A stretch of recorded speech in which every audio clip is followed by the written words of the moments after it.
Bro, आप लोगों ने ये चीज़ ध्यान दिया कि नहीं मुझे नहीं पता, लेकिन ये कैरेक्टर सन जिन्हों की तरह दिख रहा है सोलो लेवलिंग से। आप लोग चेकआउट कर सकते हैं। और मेरे पास उतना लंबा टाइम नहीं है कि ये लॉन्ग वीडियो बनाऊँ, क्योंकि मेरे को एक दिन में 2 से 3 चैप्टर अब बनाना पड़ रहा है आप लोगों के लिए लंबा। भाई मेरा दिमाग ख़राब हो रहा है। पहला एक इसको कंटिन्यू करूँ, उसके बाद फिर उसको भी कंटिन्यू करूँ। इस बार एक्सप्लेन किया हूँ वो 2 चैप्टर का है और इसे एक्सप्लेन कर रहा हूँ, ये एक या डेढ़ चैप्टर का कर रहा हूँ।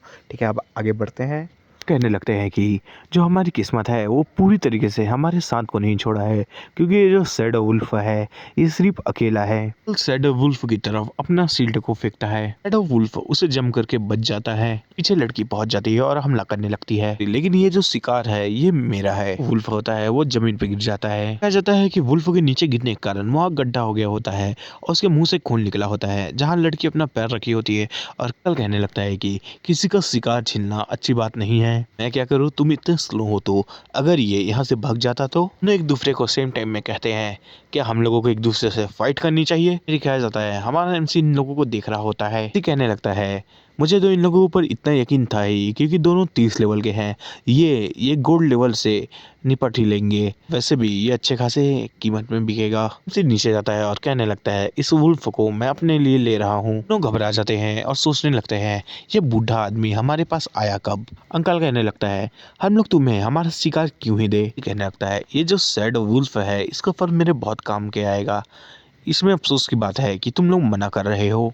दोनों हमला करने के लिए कूद जाते हैं। अंकल कहने लगता है चलो इसे संभालते हैं। की कहने लगती है बैकअप मैं देख रही हूँ, तुम अपना देखो। में हमारा एमसी वहां से तुरंत गायब हो जाता है। दोनों का सर पकड़ के जमीन में मार देता है। हमारा एमसी कहने लगता है क्या तुम लोग तैयार हो मुझसे बात करने के लिए। कहने लगता है कि इसे ले सकते हैं, हमें कोई दिक्कत नहीं। लड़की कहने लगती है कि आप इसे हमारे तरफ से एक गिफ्ट समझिए। हमारा एमसी वुल्फ को ले जा रहा होता है। लगता है ताकत से सब चीज आसानी से सॉल्व हो जाती है। पता है कि अचानक से वहाँ पर ब्लडी और आ जाता है। अगले पल में मंकी हमला कर देते हैं। हमारा एमसी एक मैजिक यूज करता है जिसके कारण चमकने लगता है। जो भी मंकी होते हैं वो दूर फेंका जाते हैं उस मैजिक के कारण। हमारा एमसी सोचने लगता है कि ये तो मुझे एक फाइट भी नहीं लग रहा है। दिखाया जाता है कि अगले पल पे वहाँ बहुत बड़ा मंकी आ जाता है। दिखाया जाता है कि फॉरेस्ट डीमन है 3 आई आने के साथ साथ चिल्लाने लगता है। मुझे समझ आ रहा है कि वो मंकी मेरे ऊपर अभी हमला क्यों किए। हूँ तो पल भर में इसे अपने मैजिक से खत्म कर सकता हूँ, लेकिन मुझे अपने स्ट्रेंथ भी देखना है कि मैं अपने हाथों से कितना अच्छा फाइट कर सकता हूँ। मंकी है वो हैरान हो जाता है, उसे एक फिस्ट मारता है। मंकी कूद के बच जाता है। हमारा एमसी गायब होने लगता है और कहता है तुम्हारे पास बहुत अच्छी स्पीड है, लेकिन तुम इसे कब तक जारी कर सकते हो। ये खाया जाता है कि हमारा एमसी अटैक करता उससे पहले गोरिल्ला बोलता है रुक जा।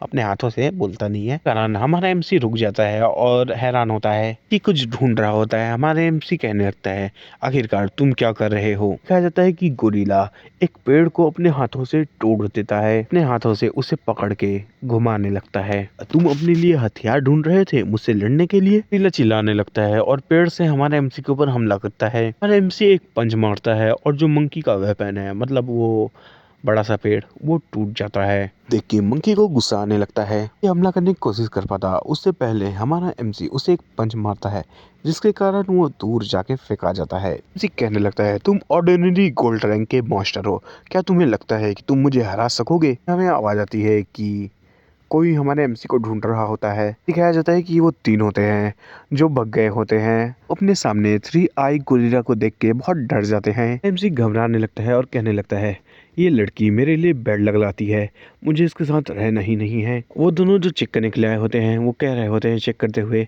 ऐसा लगता है कि इस मॉन्स्टर को सिर्फ एक ही ब्लो में मारा गया है। मैंने पहले भी बोला था अभी भी बोलता हूँ, ये सोलो लेवलिंग का सन जिंगू की तरह नहीं दिख रहा। ध्यान से देखो तो इसके ऊपर सिर्फ पंच का हमला हुआ है लगता है, क्योंकि पंच का मार्क है। ये सोचने लगती है कि ये जो फाइटिंग स्टाइल है ये वोंग चंग की तरह नहीं लग रहा जो मुझे डायमंड फॉरेस्ट में मिला था। कहा जाता है कि अगले पल में वो दोनों आ जाते हैं और वो भी चोट खाए हुए। ये कहने लगती है कि आपने उस लड़के को देखा जो हमारे साथ था, वो भी भग गया था। एमसी सोचने लगता है उनकी बात सुन के तुम मेरी चिंता कर रहे हो लड़की, इसलिए शुक्रिया, लेकिन तुम्हें मेरी चिंता करने की कोई ज़रूरत नहीं।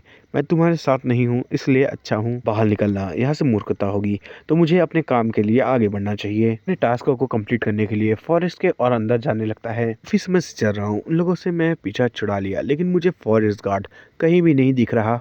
फॉरेस्ट का गार्डियन बॉस आ जाता है, जो कि एक वुड मॉन्स्टर होता है। हमारे एमसी की नज़र उस मॉन्स्टर पे जाती है।